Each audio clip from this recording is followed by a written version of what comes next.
Hello बच्चों, mega mind academy में आपका स्वागत है।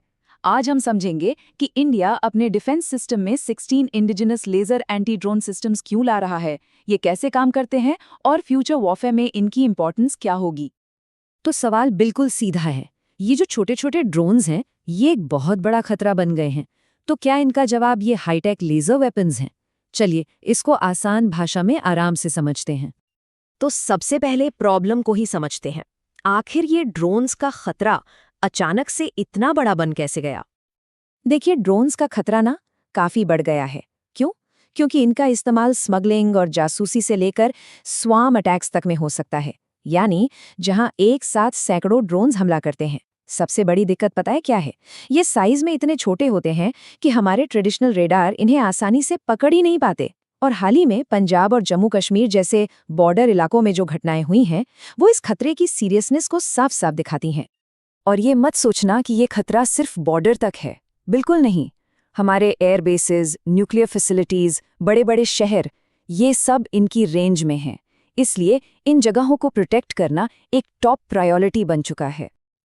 तो इस प्रॉब्लम का सल्यूशन क्या है?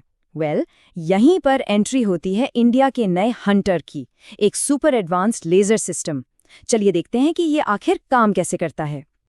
इस सिस्टम का पूरा नाम है IDDNIS, यानी integrated drone detection and interdiction system. और ये आत्मनिर्भर भारत का एक जबरदस्त एग्जाम्पल है।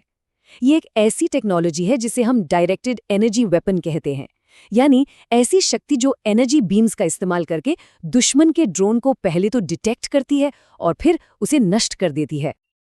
और सुनो, ये कोई छोटा मोटा टेस्ट वेस्ट नहीं चल रहा है। इंडियन आर्मी और एयरफोर्स शुरुआत में ही पूरे 16 ऐसे सिस्टम्स को अपने बेड़े में शामिल कर रही हैं। इन्हें अलग अलग स्ट्रेटेजिक लोकेशंस पर तैनात किया जाएगा। तो ये सिस्टम एक ड्रोन को रोकता कैसे है? प्रोसेस सिंपल 3 स्टेप्स में होता है। सबसे पहले डिटेक्शन। इसमें लगे रेडार, रेडियो फ्रीक्वेंसी सेंसर्स और हाईटेक कैमरास दुश्मन ड्रोन को दूर से ही पहचान लेते हैं। फिर दूसरा स्टेप ट्रैकिंग। आर्टिफिशियल इंटेलिजेंस यानी AI की मदद से टारगेट को लॉक किया जाता है, कंफर्म किया जाता है कि ये खतरा है। और आखिर में न्यूट्रलाइजेशन। सिस्टम डिसाइड करता है कि ड्रोन को सॉफ्ट किल से कंफ्यूज करना है या हार्ड किल से डिस्ट्रॉय करना है। अच्छा, अब ये सॉफ्ट किल और हार्ड किल क्या चीज़ है? चलो इसका डिफरेंस समझते हैं।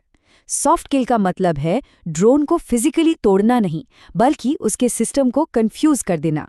इसके लिए जैमिंग टेक्नोलॉजी से ड्रोन का कम्युनिकेशन लिंक तोड़ दिया जाता है, या फिर GPS स्पूफिंग से उसे गलत रास्ता दिखाकर कहीं और भेज दिया जाता है। वहीं हार्ड किल में सीधा एक्शन होता है। इसमें एक हाई एनर्जी लेजर बीम से ड्रोन के इंपॉर्टेंट पार्ट्स जैसे उसकी बैटरी या मोटर्स को जलाकर उसे हवा में ही तबाह कर दिया जाता है। अभी जो लेजर सिस्टम आ रहा है ना, उसकी पावर है 10 किलोवाट, और ये 2 किलोमीटर दूर से ही ड्रोन का काम तमाम कर सकता है। और प्लान तो इससे भी बड़ा है। फ्यूचर में इसे अपग्रेड करके 5 किलोमीटर की रेंज तक ले जाने का प्लान है, जिससे हमारी सुरक्षा और भी ज्यादा मजबूत हो जाएगी। और बच्चों, अगर इस टॉपिक के नोट्स चाहिए तो डिस्क्रिप्शन में दिया हुआ व्हाट्सएप ग्रुप का लिंक है, ज्वाइन कर लेना। तो अब जब हमें पता चल गया है कि ये सिस्टम काम कैसे करता है, तो चलिए इसके प्रोज एंड कॉन्स यानी फायदे और चैलेंजेस पर भी एक नजर डालते हैं। इस टेक्नोलॉजी के फायदे तो सच में गेम चेंजिंग हैं। सबसे पहला, लो कॉस्ट पर शॉट।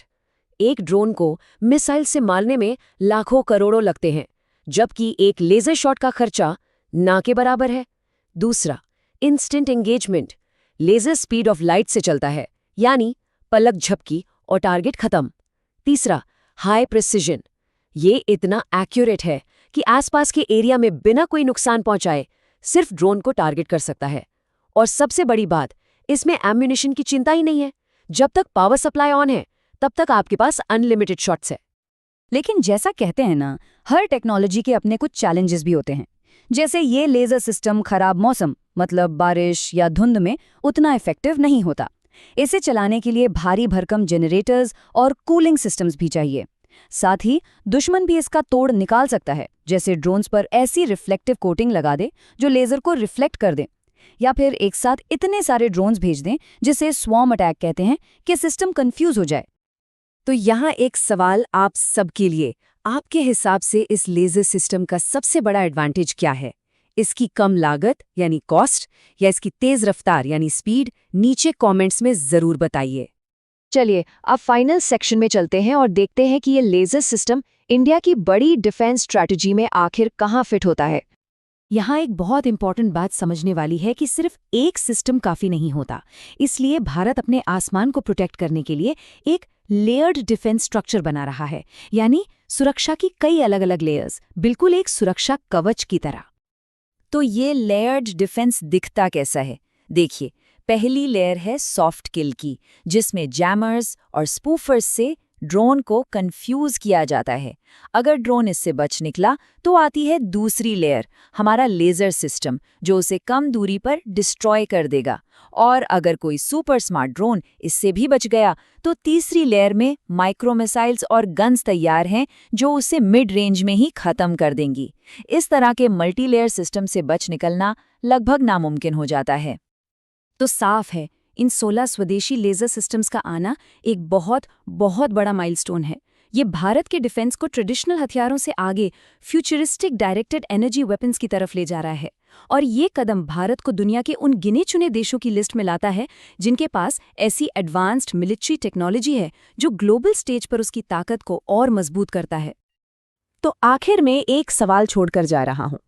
जैसे जैसे टेक्नोलॉजी आगे बढ़ रही है, क्या आने वाले वक्त में जंग गोलियों से नहीं बल्कि रोशनी की किरणों से लड़ी जाएगी? तो बच्चों, मिलते हैं नेक्स्ट वीडियो में। अगर वीडियो पसंद आए तो लाइक, कमेंट, शेयर करना और मेगामाइंड एकेडमी को सब्सक्राइब करना मत भूलना।